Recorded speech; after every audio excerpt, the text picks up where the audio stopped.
Poderemos responder a essa pergunta se levarmos em conta dois fatos que podemos usar como estabelecidos com certeza.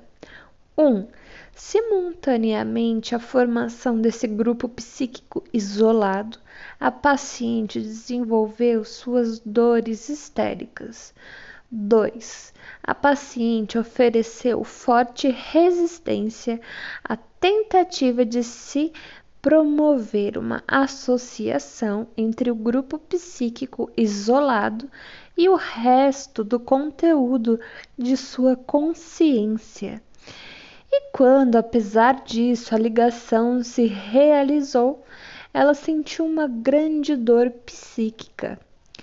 A nossa visão da histeria relaciona esses dois fatos com a divisão de sua consciência, afirmando que o segundo deles indica o motivo para a divisão da consciência, ao passo que o primeiro indica o seu mecanismo.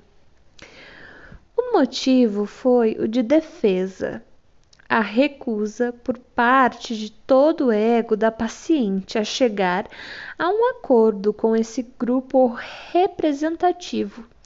O mecanismo foi o de conversão, isto é, em lugar das dores mentais que ela evitou, surgiram as dores psíquicas. Desse modo, efetuou-se uma transformação que teve a vantagem de livrar a paciente de uma condição mental intolerável, embora é verdade, à custa de uma anormalidade psíquica.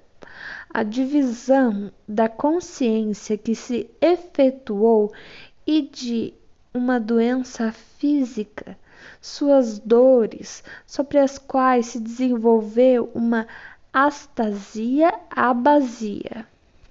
Devo confessar que não posso oferecer nenhuma indicação de como se processa uma conversão dessa natureza. Evidentemente, ela não se efetua da mesma maneira que uma ação intencional e voluntária. É um processo que ocorre sob a pressão da motivação de defesa em alguém, cuja organização ou modificação temporária dela tem uma tendência nesse sentido. Essa teoria exige um exame mais detido. Podemos perguntar: o que é que se transforma aqui em dor física?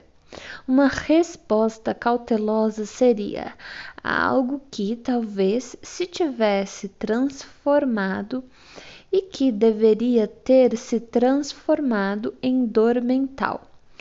Se nos aventurarmos um pouco mais e tentarmos representar o mecanismo representativo numa espécie de quadro algébrico, poderemos atribuir uma certa carga de afeto ao complexo representativo dos sentimentos eróticos que permaneceram inconscientes e dizer que essa quantidade, ou seja, a carga afetiva, é o que foi convertido.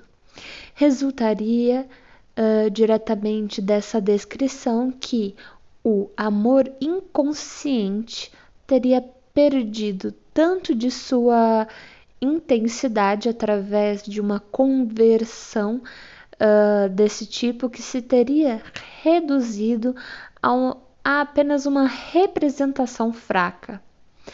Essa redução da força seria então a única coisa que tornou possível a existência desses sentimentos inconscientes como um grupo psíquico isolado. O presente caso, contudo, não se presta bem a dar um quadro nítido do assunto tão delicado, pois nele provavelmente só houve conversão parcial. Em outros, pode-se demonstrar com probabilidade que a conversão completa também ocorre e que nela a representação incompatível é de fato recalcada como somente uma representação de intensidade muito fraca pode ser. Os pacientes em questão declaram, depois que a ligação associativa com a representação incompatível se estabelece, que seus pensamentos não se voltam para ela desde o aparecimento dos sintomas histéricos. Afirmei anteriormente que em algumas ocasiões, embora apenas por um momento, a paciente reconheceu conscientemente seu amor pelo cunhado. Como exemplo disso, podemos recordar o momento em que ela se encontrava de pé junto à cama da irmã e um pensamento lhe cruzou a mente, abre aspas. Agora ele está livre e você pode ser sua esposa, fecha aspas. Cabe-me agora considerar o significado desses momentos em sua relação com nossa visão de toda a neurose. Parece-me que o próprio conceito de histeria de defesa implica que pelo menos um desses momentos deve ter ocorrido. A consciência simplesmente não sabe por antecipação quando uma representação incompatível vai aflorar. A representação incompatível, que juntamente com as que lhe estão associadas, é depois excluída e forma um grupo psíquico separado, deve originalmente ter estado em comunicação com a corrente principal de pensamento. De outra forma, o conflito que levou à sua exclusão não poderia ter ocorrido. São esses momentos, portanto, que devem ser classificados de traumáticos. É nesses momentos que ocorre a conversão, cujos resultados são a divisão da consciência e o sintoma histérico. No caso da senhorita Elizabeth von R., tudo indica que ocorreram vários desses momentos.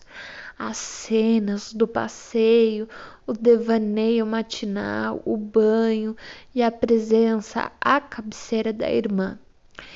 É até possível que novos momentos da mesma espécie tenham acontecido durante o tratamento, o que possibilita a existência de vários desses momentos traumáticos.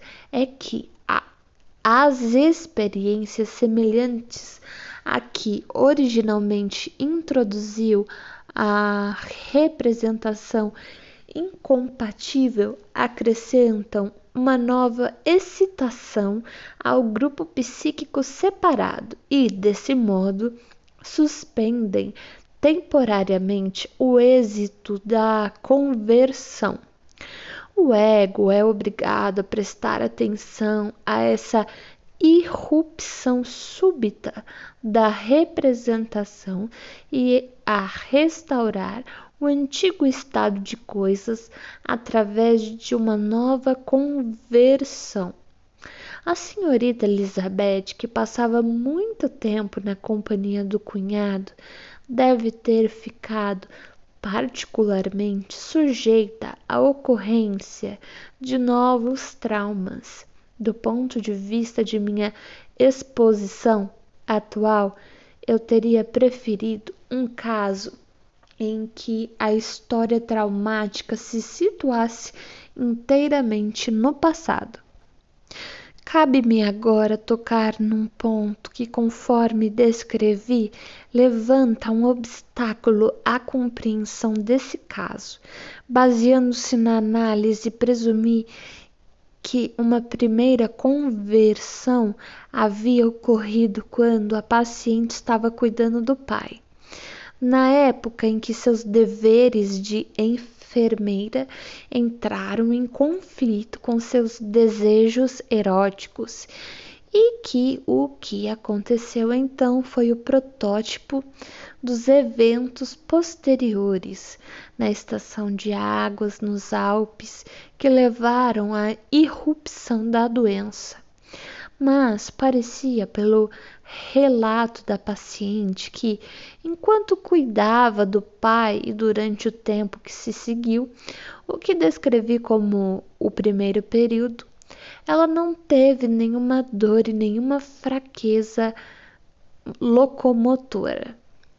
É verdade que certa vez, durante a doença do pai, ela esteve acamada por alguns dias com dores nas pernas, mas permaneceu uma dúvida quanto a determinar se esse ataque deveria ser atribuído à histeria. Não se pode achar na análise nenhuma ligação causal entre essas primeiras dores e qualquer impressão psíquica. É possível e na realidade provável que o que ela sentia na época fossem dores musculares reumáticas comuns. Além disso, mesmo que estivéssemos inclinados a supor que esse primeiro acesso de dores foi o efeito de uma conversão histérica devida ao repúdio de seus pensamentos eróticos na época, permanece o fato de que as dores desapareceram depois de apenas alguns dias, de modo que a paciente se comportara na vida real de maneira diferente do que pareceu indicar na análise. Durante a reprodução do que denominei de primeiro período, todas as histórias da paciente sobre a doença e morte do pai, sobre suas impressões acerca do relacionamento com o primeiro cunhado e assim por diante, foram acompanhadas de dores, ao passo que, na época em que efetivamente vivenciou essas impressões, ela não sentira dor alguma. Não seria esta uma contradição destinada a reduzir bastante nossa crença no valor explicativo de uma análise como esta? Creio que posso solucionar essa contradição presumindo que as dores, os produtos da conversão, não ocorreram enquanto a paciente estava experimentando as impressões do primeiro período, mas só posteriormente, isto é, no segundo período, enquanto reproduzia essas impressões em seus pensamentos. Em outras palavras, a conversão não se deu ligada às suas impressões enquanto novas, mas sim em conexão com suas lembranças das mesmas. Acredito mesmo que esse curso dos acontecimentos não é nada incomum na histeria e que, na verdade, desempenha um papel regular na gênese dos sintomas histéricos. Mas, como uma afirmação desse tipo não é evidente em si mesma, tentarei torná-la mais plausível apresentando mais alguns exemplos. Certa vez aconteceu que um novo sintoma histérico se desenvolveu numa paciente em pleno curso de um tratamento analítico dessa espécie, de modo que pude empreender a tarefa de me livrar dele um dia após seu aparecimento. Interpolei aqui as principais características do caso. Foi um caso bem simples, porém não destituído de interesse. A senhorita Rosália H., de 23 anos de idade, vinha há alguns anos estudando para tornar-se cantora. Tinha boa voz, mas se queixava de que, em certas partes de seu registro, perdia o controle sobre ela. Tinha uma sensação de sufocamento e de constrição na garganta, de modo que sua voz soava velada. Por esse motivo, seu professor ainda não pudera consentir que ela se apresentasse em público como cantora. Embora essa imperfeição lhe afetasse apenas o registro médio, não podia ser atribuída a um defeito no próprio órgão. Às vezes a perturbação desaparecia por completo e seu professor expressava grande satisfação. Em outras ocasiões, bastava ela estar um pouco agitada, algumas vezes sem nenhuma causa aparente, para que a sensação de constrição reaparecesse e a produção da voz fosse prejudicada. Não foi difícil reconhecer uma conversão histérica nessa sensação extremamente perturbadora. Não tomei nenhuma providência para descobrir se havia de fato uma contratura dos músculos das cordas vocais. Durante a análise hipnótica que realizei com a moça, vim a saber dos seguintes fatos sobre sua história e, consequentemente, sobre a causa de seu problema. Ela perdera os pais cedo e fora levada para morar com uma tia que tinha muitos filhos. Em consequência disso, envolveu-se numa vida familiar muito infeliz. O marido da tia, que era uma pessoa visivelmente patológica, maltratava de maneira brutal a esposa e os filhos. Feria os sentimentos deles, sobretudo pela forma como demonstrava uma evidente preferência sexual pelas criadas e amas da casa. E quanto mais os filhos foram crescendo, mais ofensivo isso se tornou. Após a morte da tia, Rosália tornou-se a protetora da multidão de crianças que agora eram órfãos e oprimidas pelo pai. Ela levava seus deveres a sério e superou todos os conflitos a que sua posição a conduziu. Embora isso requeresse grande esforço para reprimir o ódio e o desprezo que sentia pelo tio. Foi nessa época que a sensação de constrição na garganta começou. Todas as vezes que tinha de refrear uma resposta, ou se obrigava a ficar calada em face de alguma acusação ultrajante, sentia a garganta arranhar e apertar e perdia a voz. Todas as sensações localizadas na laringe ou na faringe que agora interferiam com o canto.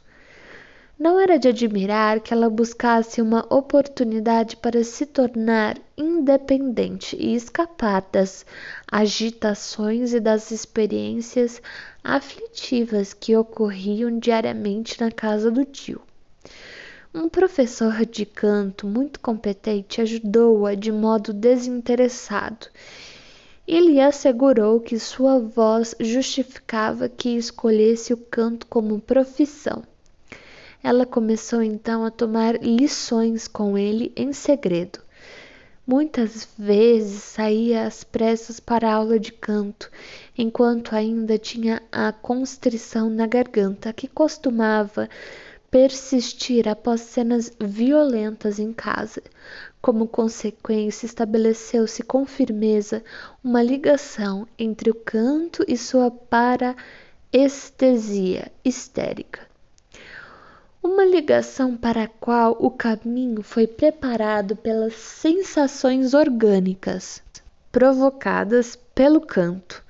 O aparelho sobre o qual ela deveria ter pleno controle quando cantava revelou-se catequizado com resíduos de inervação que sobraram das numerosas cenas de emoção reprimida. Depois dessa época, ela abandonou a casa do tio e se mudou para outra cidade para ficar longe da família. Mas isso não eliminou sua dificuldade. Essa moça bonita e excepcionalmente inteligente não exibia quaisquer outros sintomas histéricos. Foi o melhor que pude para livrá-la dessa histeria de retenção, fazendo-a narrar todas as suas experiências perturbadoras e a reagi-las a posteriori. Fiz com que destratasse o tio, lhe passasse sermões, lhe dissesse a verdade nua e crua, e assim por diante. Esse tratamento lhe fez bem. Infelizmente, contudo, ela vivia em Viena em condições muito desfavoráveis. Não tinha sorte com os parentes. Fora alojada por outro tio que a tratava de maneira amistosa, mas exatamente por esse motivo a tia tomara aversão a ela.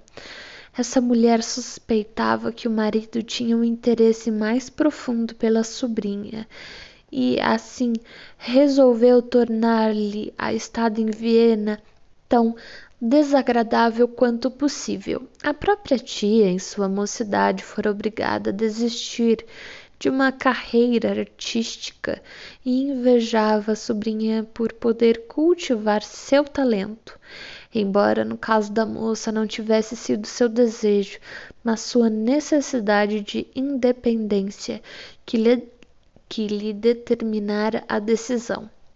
Rosalie sentia-se tão constrangida na casa que não se aventurava, por exemplo, a cantar ou tocar piano enquanto a tia pudesse ouvi-la, e evitava cuidadosamente cantar ou tocar para o tio, que aliás era um senhor idoso, irmão de sua mãe, quando havia alguma possibilidade de a tia entrar.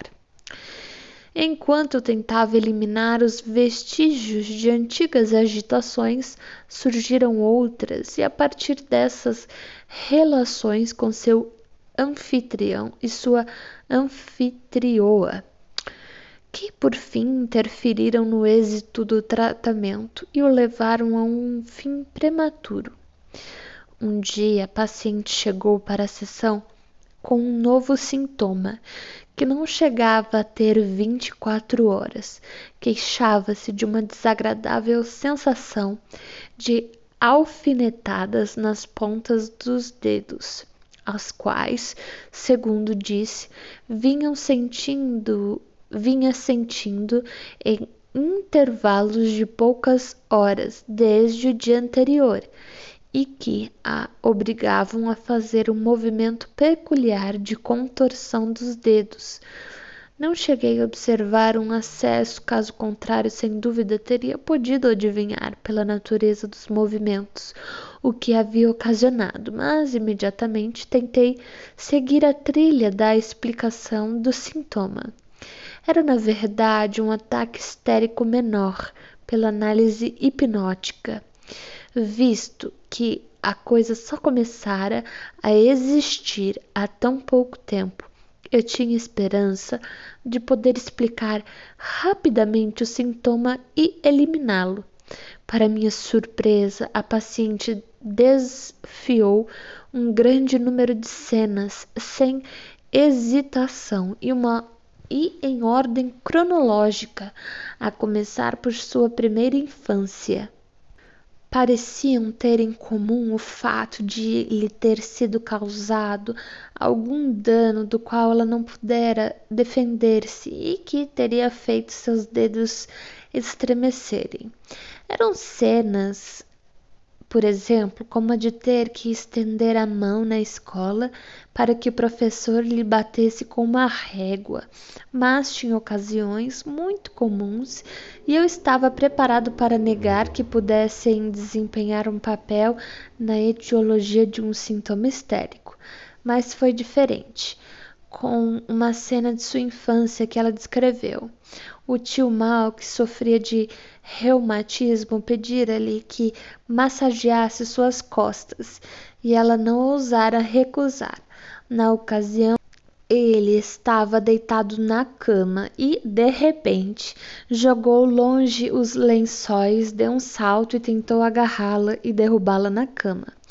A massagem, é claro, estava terminada e no momento seguinte ela havia fugido e se trancado em seu quarto. Ficou claro que ela relutava em se lembrar disso e não estava disposta a dizer se vira algo quando ele se descobriu subitamente. As sensações nos dedos poderiam ser explicadas nesse caso pelo impulso reprimido de puni-lo ou simplesmente por tê-lo massageado na ocasião. Foi somente depois de relatar essa cena que ela chegou a do dia anterior, depois da qual a sensação e os tremores nos dedos haviam se instalado como um símbolo mnêmico recorrente. O tio com quem ela morava agora pedira-lhe que tocasse alguma coisa. Ela se sentara ao piano e se acompanhara numa canção, pensando que a tia houvesse saído, mas de repente esta apareceu na porta. Rosalie deu um salto, fechou violentamente a tampa do piano e jogou longe a partitura. Podemos adivinhar qual foi a lembrança que lhe surgiu à mente e qual a sequência de pensamentos que ela estava rechaçando naquele momento. Foi um sentimento intenso de ressentimento pela suspeita injusta a que ficou sujeita e que a teria levado a abandonar a casa, ao passo que, na verdade, se viu obrigada a permanecer em Viena por causa do tratamento e não havia nenhum outro lugar onde pudesse alojar-se.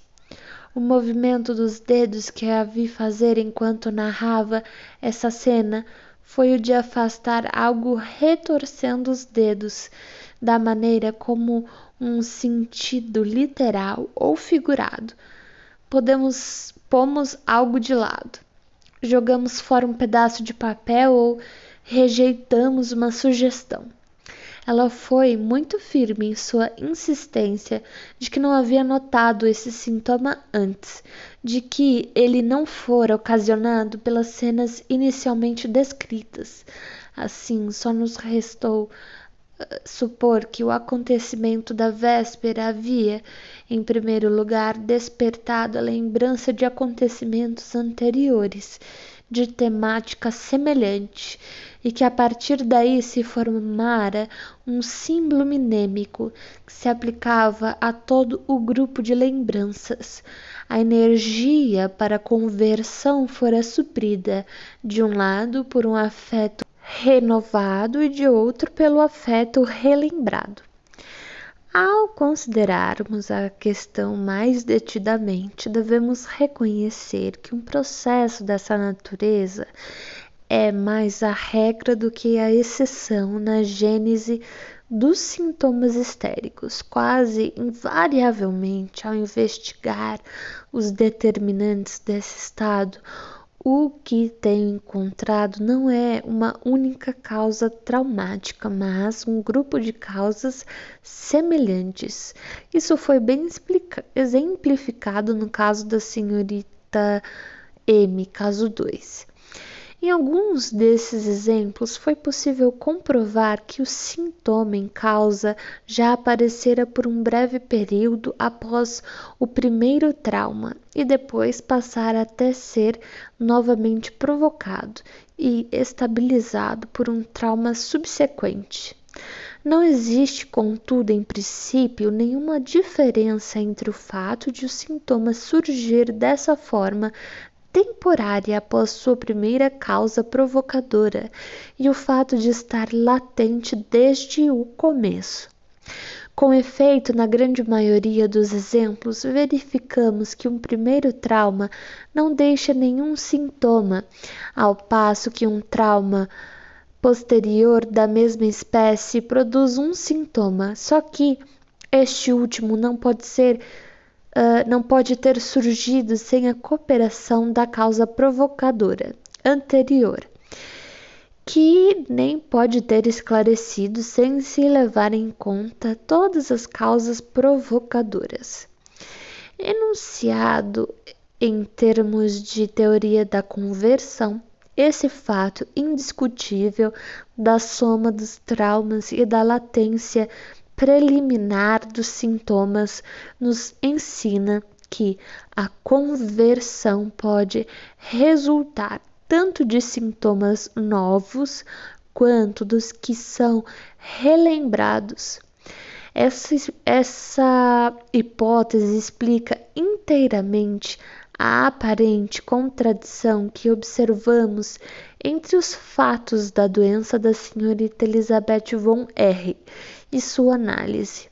Não resta dúvida de que a existência persistente na consciência de ideias cujo afeto não foi trabalhado pode ser tolerada em alto grau por indivíduos saudáveis.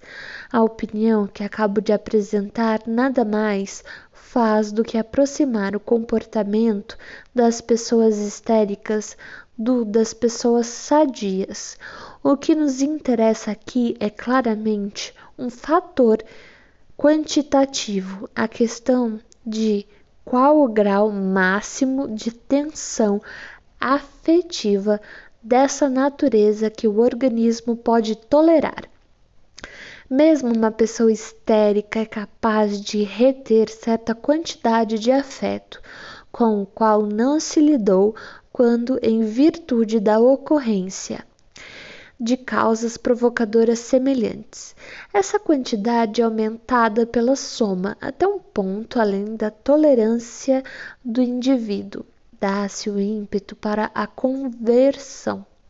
Assim, quando dizemos que a formação dos sintomas histéricos pode processar-se com base tanto em afetos relembrados quanto em afetos novos, não estamos fazendo nenhuma afirmação desconhecida, e sim declarando algo que é quase aceito como um postulado. Acabo de examinar os motivos e os mecanismos desse caso de histeria. Resta-me considerar com que precisão o sintoma histérico foi determinado. Por que foi que o sofrimento mental da paciente passou a ser representado por dores nas pernas e não em qualquer outra parte?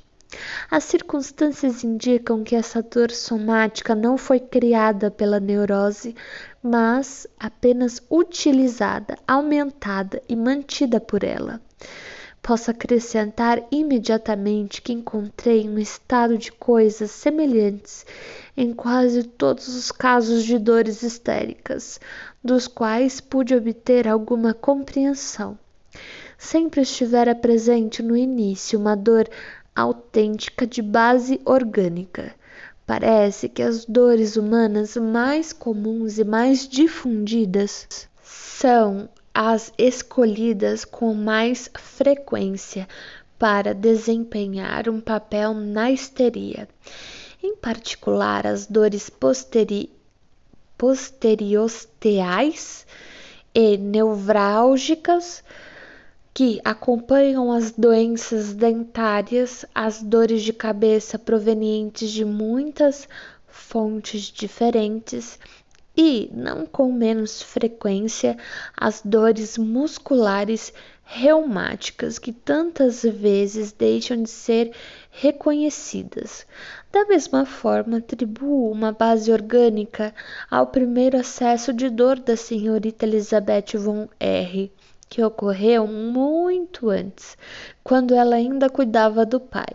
Não obtive nenhum resultado quando tentei descobrir uma causa psíquica para ela. E estou inclinado, devo confessar, a atribuir um poder de diagnóstico diferencial a meu método de evocar lembranças ocultas, contanto que ele seja utilizado com cuidado. Essa dor, que fora reumática em sua origem, tornou-se então um símbolo minêmico das excitações psíquicas penosas da paciente. E isso aconteceu, até onde eu posso ver, por mais de uma razão. A primeira, e sem dúvida a mais importante delas, foi que a dor se achava presente na consciência de Elizabeth, mais ou menos na mesma época que as excitações. Em segundo lugar, estava ligada, ou poderia estar ligada, por muitos caminhos com as ideias em sua mente na época. De fato, a dor pode realmente ter sido uma consequência, embora apenas remota, do período em que ela cuidara dos doentes, da falta de exercício e da alimentação reduzida que seus deveres de enfermeira acarretavam. Mas a moça não tinha nenhum conhecimento nítido disso. Maior importância provavelmente há de ser atribuída ao fato de que ela deve ter sentido a dor naquela ocasião em momentos significativos. Por exemplo, quando pulava da cama no frio do inverno em resposta aos chamados do pai. Mas o que deve ter tido influência positivamente decisiva sobre o rumo tomado pela conversão foi uma outra linha de conexão associativa.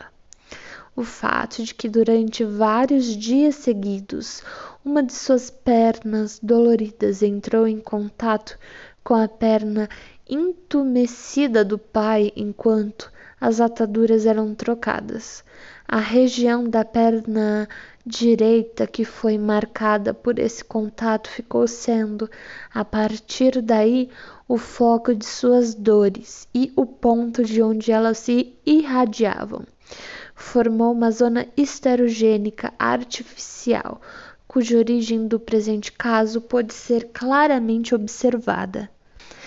Se alguém ficar surpreso com essa conexão associativa entre a dor física e o afeto psíquico, em razão de ela ser de caráter tão múltiplo e artificial, devo responder que esse sentimento é tão pouco justificado quanto a surpresa diante do fato de serem os ricos aqueles que têm mais dinheiro. Na verdade, quando não existem essas conexões tão numerosas, o sintoma histérico não se forma, pois a conversão não encontra nenhuma trilha aberta para ela. E posso afirmar que, quanto à sua determinação, o exemplo da senhorita Elizabeth von R. situou-se entre os mais simples. Já tive que desenredar fios dos mais emaranhados, especialmente no caso da senhora Caecile M.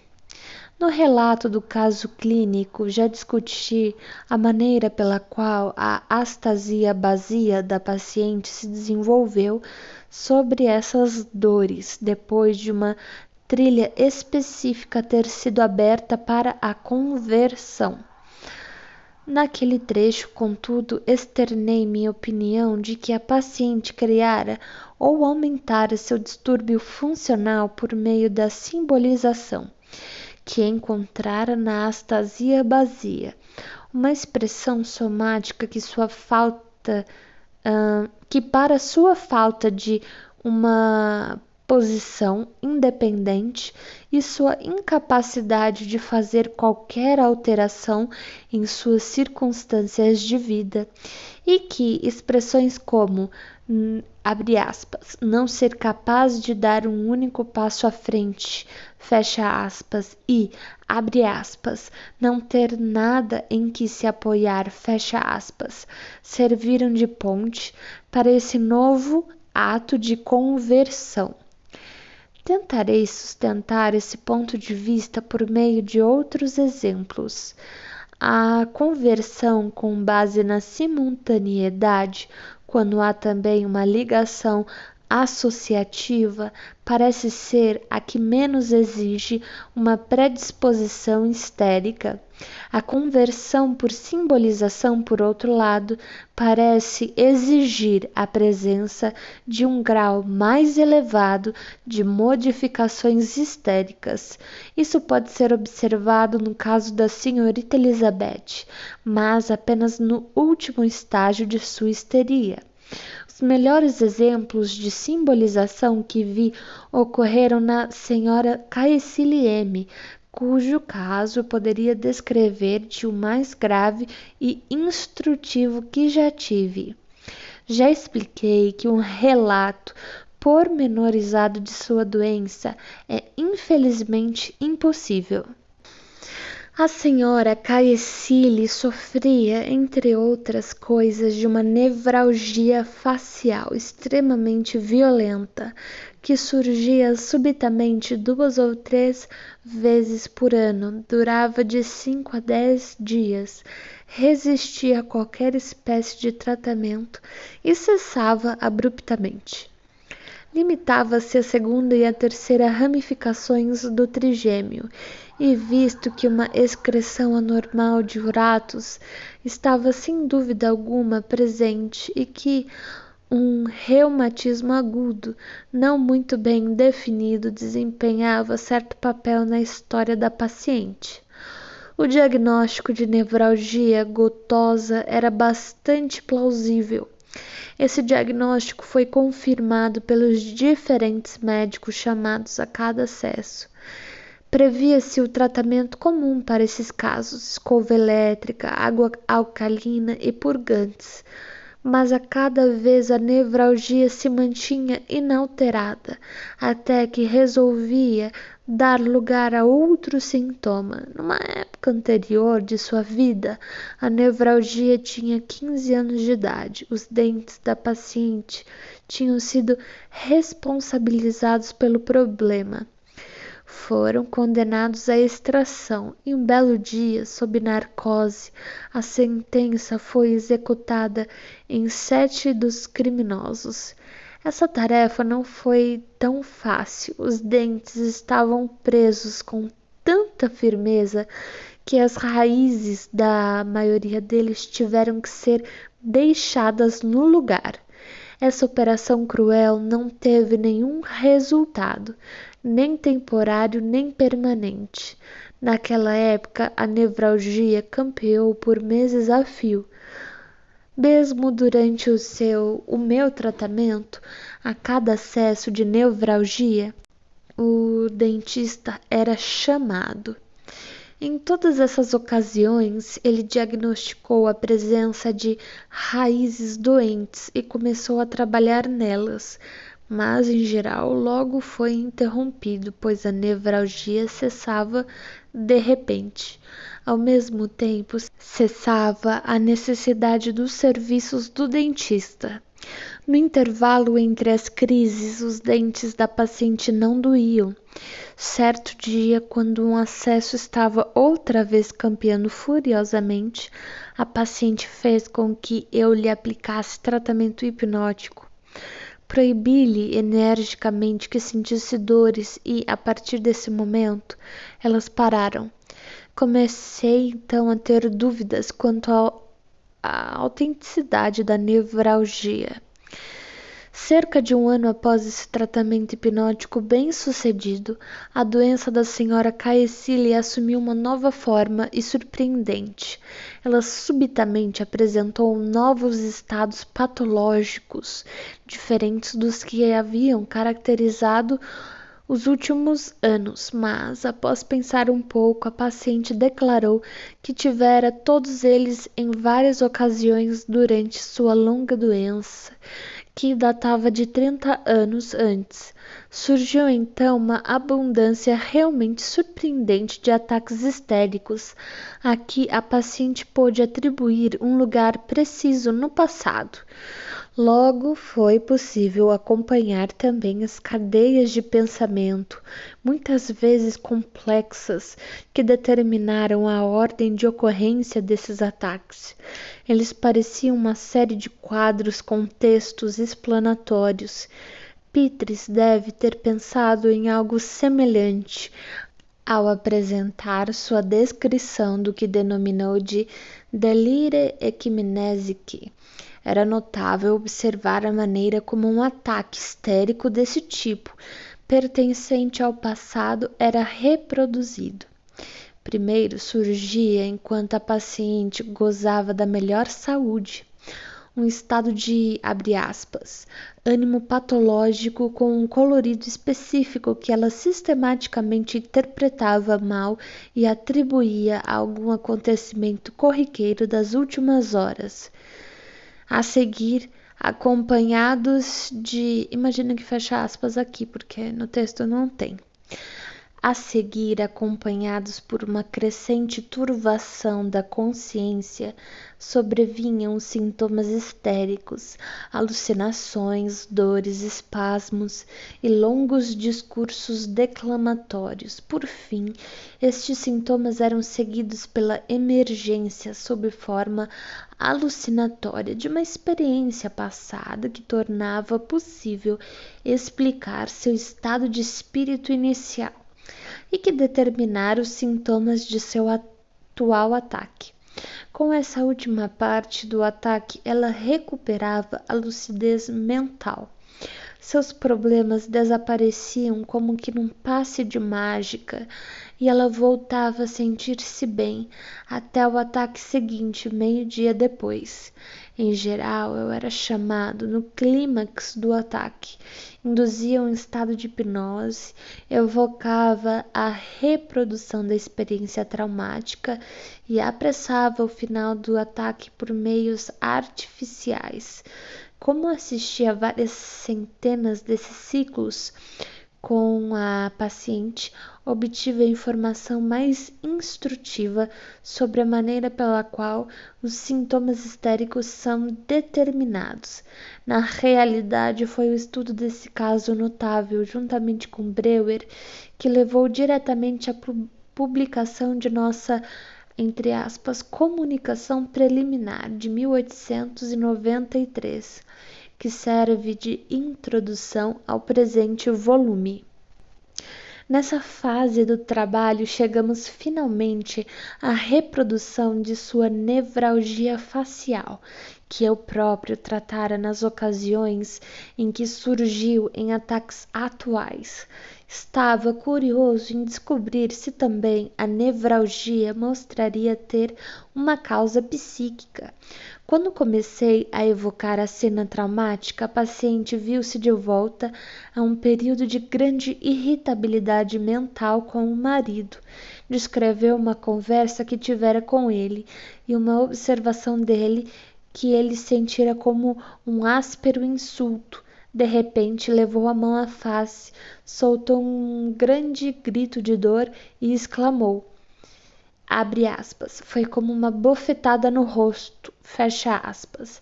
Com isso, cessaram tanto a dor como o ataque. Não há dúvida de que o que acontecera fora uma simbolização.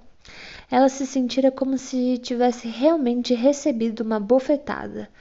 Todos perguntarão imediatamente como foi que a sensação de uma bofetada no rosto veio a assumir os contornos externos de uma nevralgia do trigêmeo, porque se restringiu às segundas e às terceiras ramificações, e porque piorava quando a paciente abria a boca e mastigava, embora, diga-se de passagem, não quando ela falava. No dia seguinte, a nevralgia estava de volta, mas dessa vez foi dissipada pela narração de outra cena, cujo conteúdo fora mais uma vez um suposto insulto. As coisas continuaram assim por 9 dias. Parecia que durante os anos, os insultos, principalmente os externados verbalmente, haviam, através da simbolização, provocado novos ataques de sua nevralgia facial. Mas, por fim, repercorreu o caminho de volta a seu primeiro acesso de nevralgia, mais de 15 anos antes. Aliás, não tinha havido simbolização, mas uma conversão da simultaneidade. Ela vira um quadro doloroso, acompanhado de sentimentos de autocensura, e isso a forçara a rechaçar outro grupo de pensamentos. Assim, tratava-se de um caso de conflito e defesa. A geração da nevralgia naquele momento só podia ser explicada pela suposição de que ela estava sofrendo na época de leves dores de dente ou de dores de rosto. Isso não era improvável, visto que ela estava então nos primeiros meses de sua primeira gravidez. Assim, a explicação foi que essa nevralgia passara a ser indicativa de uma excitação psíquica específica pelo método usual da conversão, mas que posteriormente pode ser acionada através de reverberações associativas provenientes de sua vida mental ou da conversão simbólica. A rigor, o mesmo comportamento que encontramos na senhorita Elizabeth von R. Darei um segundo exemplo que demonstra a ação da simbolização em outras condições. Num determinado período, a senhora Caecile foi acometida de uma violenta dor no calcanhar direito, uma dor lancinante a cada passo que dava que tornou impossível andar. A análise levou-nos com relação a isso a uma época em que a paciente estivera num sanatório no exterior. Ela passara uma semana de cama e ia ser levada ao reformatório comum pela primeira vez pelo médico residente. A dor sobreveio no momento em que ela lhe tomou o braço para sair da sala com ele. Desapareceu durante a reprodução da cena, quando a paciente me disse que, não ocasião, acredito que está errado e que seja na ocasião, ficara com medo de não acertar o passo com aqueles estranhos. A princípio, isso parece ser um exemplo surpreendente e mesmo cômico da gênese dos sintomas histéricos através da simbolização por meio de uma expressão verbal. Um exame mais detido da situação, no entanto, favorece outra opinião do caso. A paciente vinha sofrendo na época de dores generalizadas nos pés, e fora por causa delas que ficara presa ao leito por tanto tempo. Tudo que se poderia alegar em favor da simbolização era que o medo que dominou a paciente ao dar os primeiros passos escolheu, dentre todas as dores que a afligiam na época, a dor específica que era simbolicamente apropriada, a dor do calcanhar direito, e a transformara numa dor psíquica, imprimindo-lhe uma persistência especial.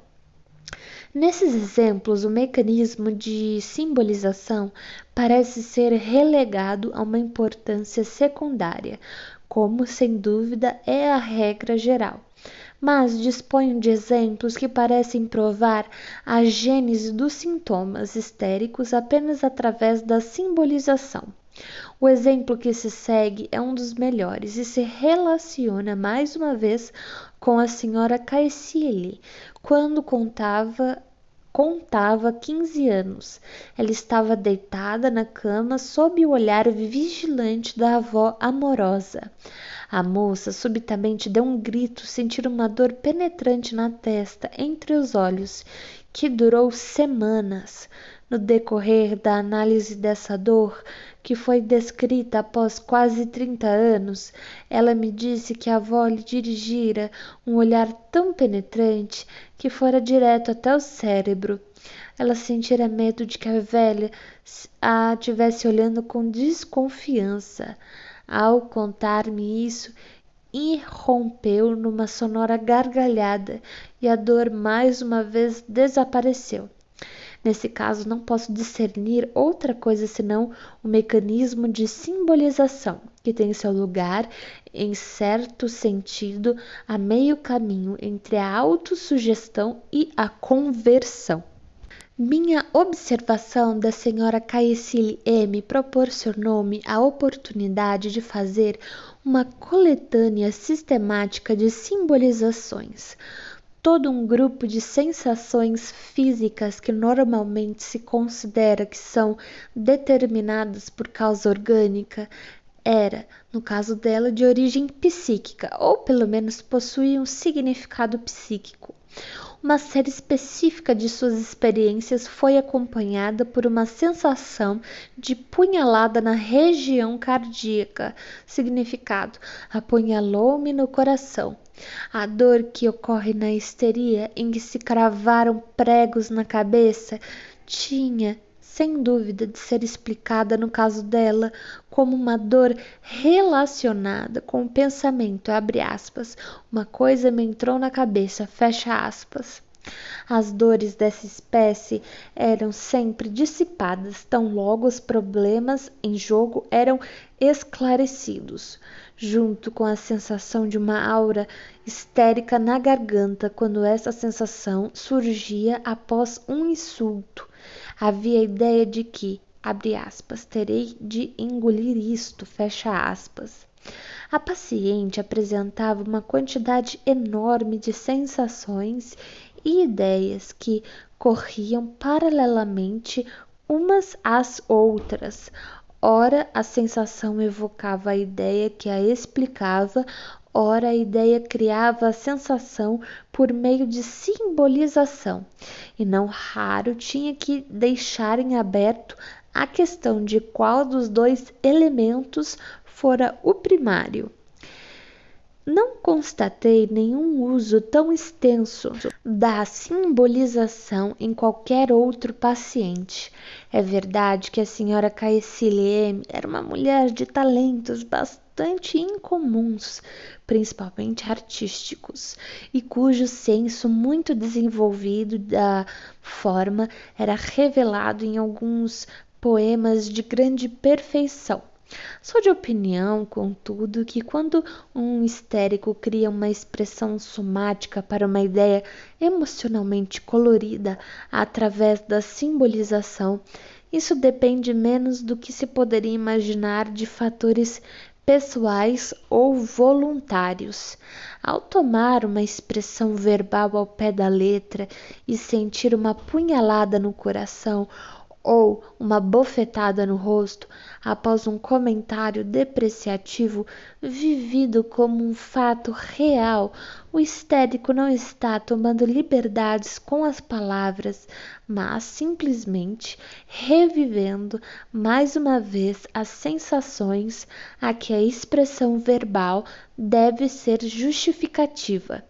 Como poderíamos referir-nos a alguém que foi menosprezado dizendo que foi apunhalado no coração, a menos que o menosprezo tivesse de fato sido acompanhado por uma sensação precordial que poderia ser adequadamente descrita por essa expressão, e a menos que fosse identificável por essa sensação?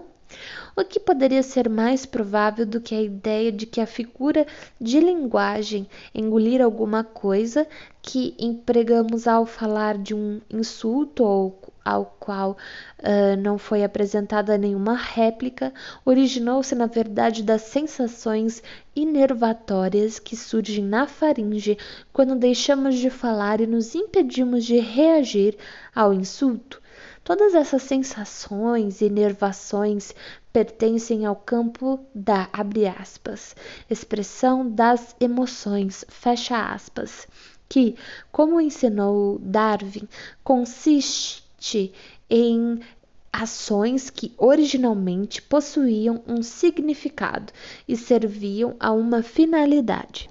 Em sua maior parte, estas podem ter se enfraquecido tanto que sua expressão em palavras nos parece ser apenas um quadro figurativo delas, ao passo que, com toda probabilidade, essa descrição um dia foi tomada em seu sentido literal. E a histeria tem razão em restaurar o significado original das palavras ao retratar suas inervações inusitadamente fortes. Com efeito, talvez seja errado dizer que a histeria cria essas sensações através da simbolização. É possível que ela não tome em absoluto o uso da língua como seu modelo, mas que tanto a histeria quanto o uso da língua extraíam seu material de uma forma comum.